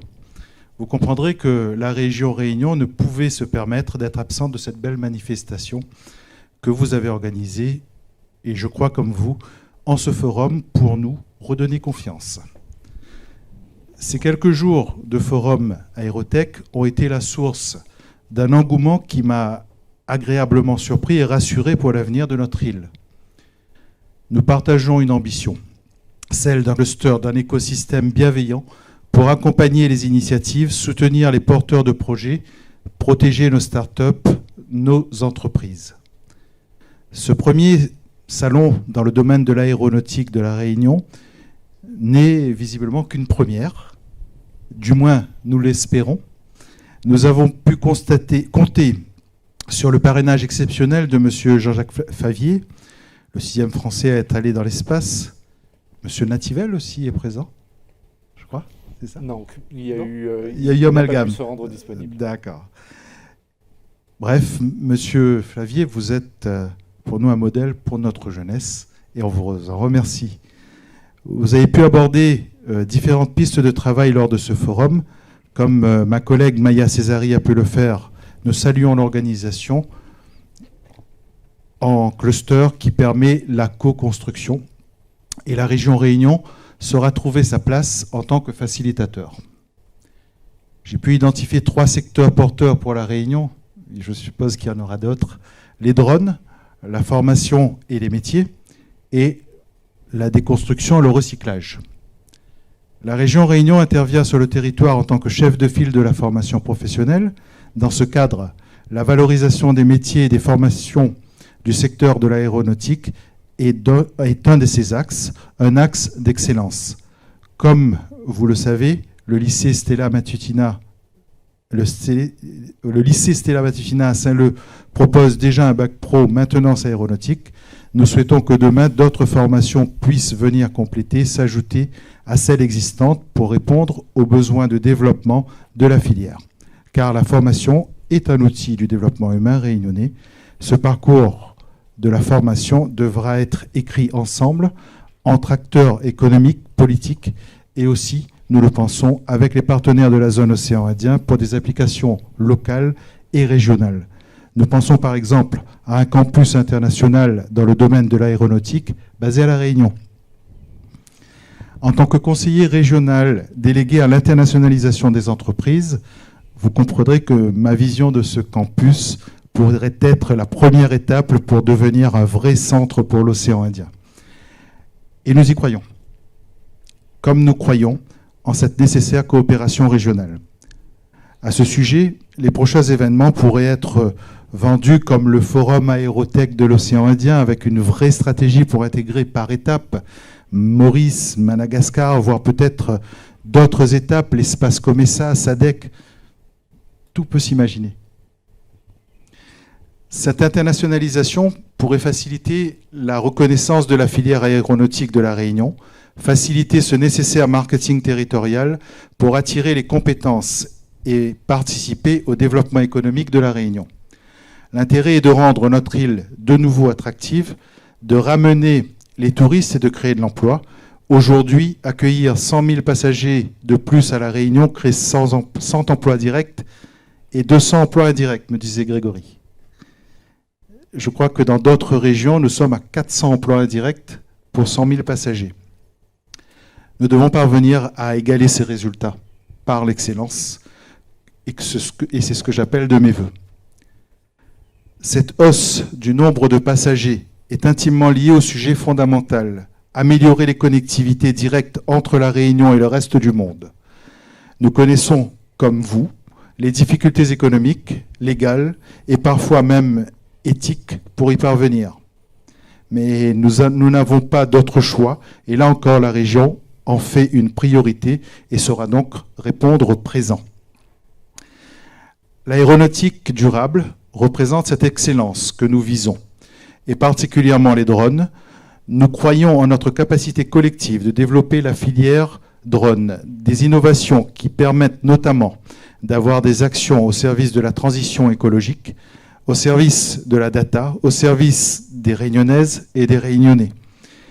Comme nous avons pu le dire, cette filière d'avenir pour la Réunion et la zone océan Indien saura compter sur un accompagnement dans le cadre de la stratégie régionale de l'innovation sur les programmes européens 2021-2027. Enfin, à l'heure des rapports du GIEC, à l'heure où les décharges sont saturées, la question du traitement des reliquats de l'industrie aéronautique doit être traitée, les traitements qui doivent être traités, avec sérieux, rigueur et transparence. Les règles sont claires sur les déchets dangereux et nous devons travailler de concert avec les services de l'État pour activer les dérogations annoncées lors de la rédaction du livre bleu. La feuille de route pour l'économie circulaire nous ouvre la voie du traitement local par la déconstruction et le recyclage.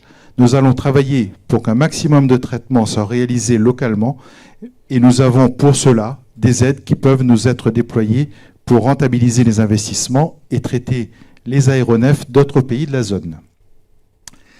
Mesdames, Messieurs, nous espérons aboutir à terme à un pôle d'excellence complet qui devra respecter les réglementations actuelles, même si elles peuvent évoluer, dans le respect primordial de notre environnement, en gardant en tête que notre île doit en profiter.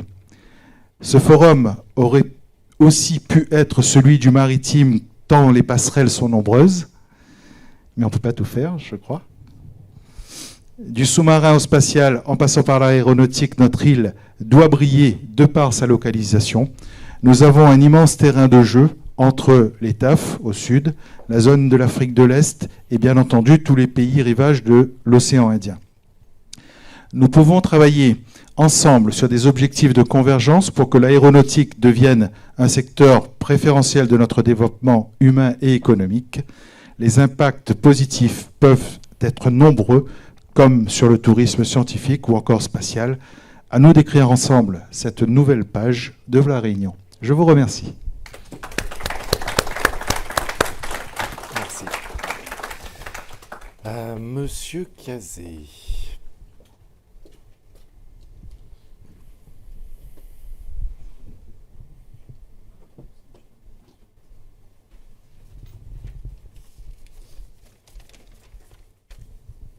Merci. J'ai une bonne et une mauvaise nouvelle. La mauvaise, c'est que c'est le dernier discours. La bonne, c'est que ça va être rapide. Mais je peux, si vous n'êtes pas content, faire l'inverse. C'est très difficile de clôturer des différentes interventions et de ne pas redire ce qui a déjà été dit. C'est difficile de résumer des débats auxquels vous n'avez pas participé. Donc je vais volontairement, si vous me le permettez,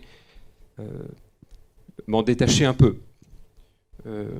Je voudrais d'abord vraiment remercier tous ceux qui ont participé, l'association qui a apporté, le cluster qui se constitue, l'armée qui nous reçoit. C'est important parce que encore une fois, tout cela ne va pas de soi. Et de voir aussi que tous les membres économiques, les représentants, les figures emblématiques du secteur, les administrations, l'économie, les électeurs locaux, soyez présents ici. J'aurais simplement dire 3 idées.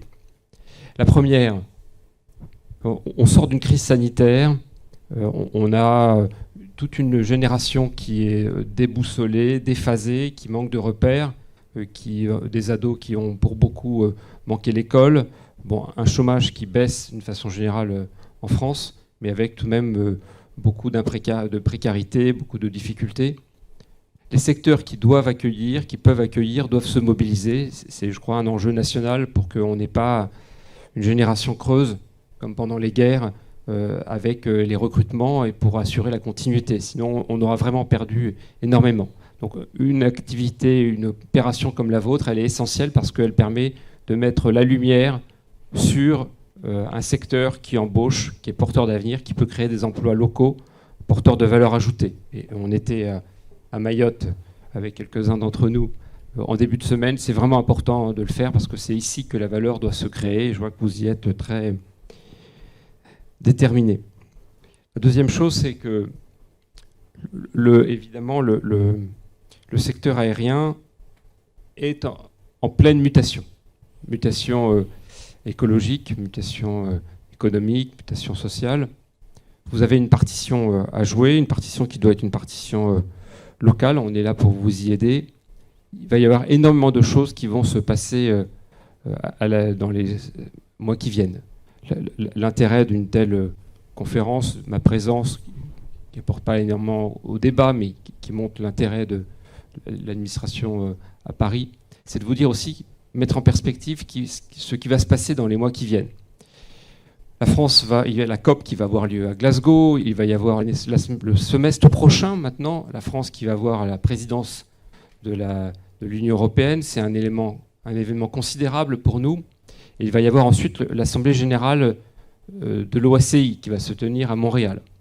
Des forces tectoniques énormes vont se confronter, opposant les pays en voie de développement, le bloc nord-américain, le bloc chinois, l'Europe, et notre aviation, notre modèle aéronautique va être confronté aux autres secteurs. Et donc on doit vraiment se mobiliser tous pour faire en sorte que ces différentes échéances soient réussies.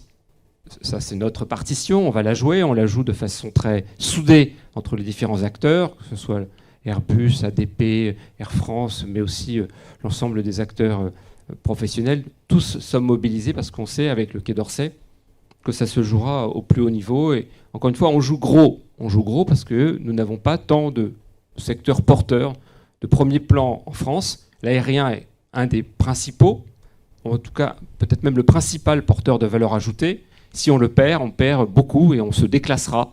Et on pourra accréditer ce qu'on lit à longueur d'hebdomadaire, le déclassement de la France, pourquoi la France va mal, pourquoi la France a du mal-être, pourquoi la France se place à un rang inférieur à celui qu'il était avant. Et ça entraînera le mouron national dans lequel on se complaît tous, parfois avec un plaisir pervers. Donc, il faut qu'on soit tous mobilisés et que entre ceux qui sommes à Paris, vous qui êtes ici sur le terrain, on soit tous conscients que cette conversion écologique, économique, cette rivalité, elle se joue à la fois dans les sphères diplomatiques, mais aussi elle se joue sur le terrain en faisant en sorte qu'on mobilise toutes nos actions, tous nos acteurs, toutes nos forces pour faire en sorte qu'on soit conquérants. Conquérants dans l'industrie, conquérants dans les compagnies aériennes, conquérants dans les emplois locaux, conquérants avec les aéroports. Vous avez dit que vous avez un immense terrain de jeu dans lequel vous pouvez vous ébrouer, vous déployer ici dans l'océan Indien. Si vous ne le faites pas, il manquera quelque chose à cette conquête. Si vous ne le faites pas, il manquera un atout. Et donc, nous sommes tous des morceaux d'un puzzle qui doit se constituer parce que nous devons renforcer encore cet avantage que nous avons et qui est reconnu. La France a accueille le siège du plus grand avionneur mondial. La France a une des plus grandes compagnies aériennes. Elle n'a pas qu'elle. Elle a des plus grands aéroports aussi au monde. Elle est porteuse dans le domaine de l'aviation d'affaires d'un des plus grands groupes. Encore une fois, si on veut que ça continue, que ça marche, que ça s'amplifie, il faut que vraiment tous les acteurs locaux et qu'on ne sente pas qu'il y a certains territoires qui regardent ça de façon lointaine. Et là, je suis rassuré de voir que cette mobilisation, cette convergence des énergies, elle a lieu ici aussi dans l'océan Indien et que vous êtes conquérants pour vous déployer tous, privés, publics. En tout cas, vous êtes tous décidés à jouer votre partition, à faire en sorte qu'on tienne et qu'on aille chercher nos adversaires sur leur terrain, conquérir les marchés où il le faut et affirmer haut et fort qu'on croit dans l'aérien et qu'on est prêt à assurer la comparaison. Troisièmement, vous avez cité le secteur maritime, c'est un secteur que je connais bien. J'étais venu ici en tant que directeur des affaires maritimes. C'est un petit secteur comparé à l'aérien, qui est très flamboyant, mais c'est un secteur dont j'ai vu qu'il s'était constitué autour d'un cluster, c'est-à-dire la mise en réseau de tous les acteurs, publics, privés, qui d'abord vont se connaître, se faire connaître, et en quelque sorte exercer une pression sur la décision pour faire valoir leurs intérêts dans la décision générale. Il ne s'agit pas de devenir un lobby, c'est quelque chose d'ouvert, ce n'est pas une congrégation secrète qui se réunirait les portes closes, mais c'est au contraire quelque chose d'ouvert, qui accepte le débat, qui organise le débat, qui est un lieu de réflexion, de confrontation des idées, d'accueil des grands, des petits, des individus, des grandes associations ou des grandes entreprises, et qui peut, encore une fois, peser dans l'environnement social, économique, politique, local. Vous préfigurez ce qui, je pense, doit être dupliqué ailleurs, dans d'autres régions, parce que ça n'existe pas, parce que lorsqu'on a de grands barons, on n'a pas forcément besoin d'un État fort. L'aéronautique a été porteuse de grands barons, de grandes industries, de grands aéroports qui se voyaient tête de file de leur spécialité, mais qui n'avaient pas forcément besoin de collaborer entre eux, de se coordonner. La crise, que nous avons traversée, qui est finie, en tout cas avec laquelle on vit maintenant, c'est un formidable accélérateur de mutation. C'est aussi, comme toute crise familiale, économique, etc., ça remet tout le monde un peu à sa place. C'est aussi une leçon d'humilité que nous devons tous avoir. Et je crois que c'est le bon moment pour se structurer, au moment où l'ensemble des acteurs sont conscients des faiblesses, où on voit ce qu'il faut réaliser, où ceux qui sont peut-être les plus en haut sont ramenés un peu au niveau de ceux qui sont le plus en bas.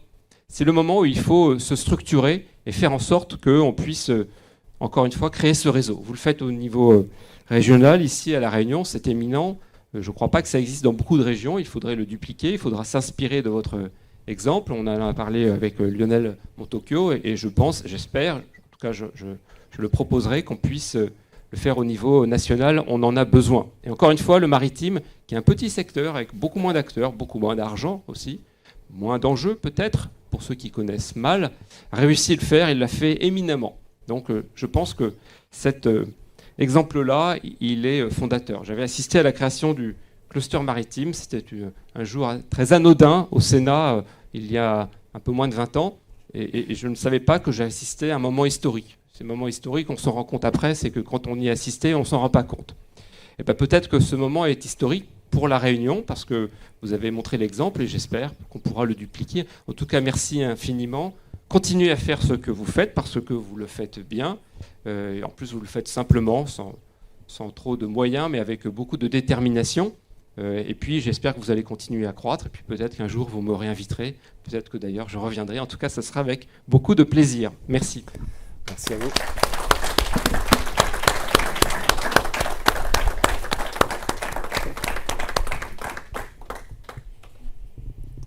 C'est fini. Eh bien si, eh bien si. Merci à toutes et à tous.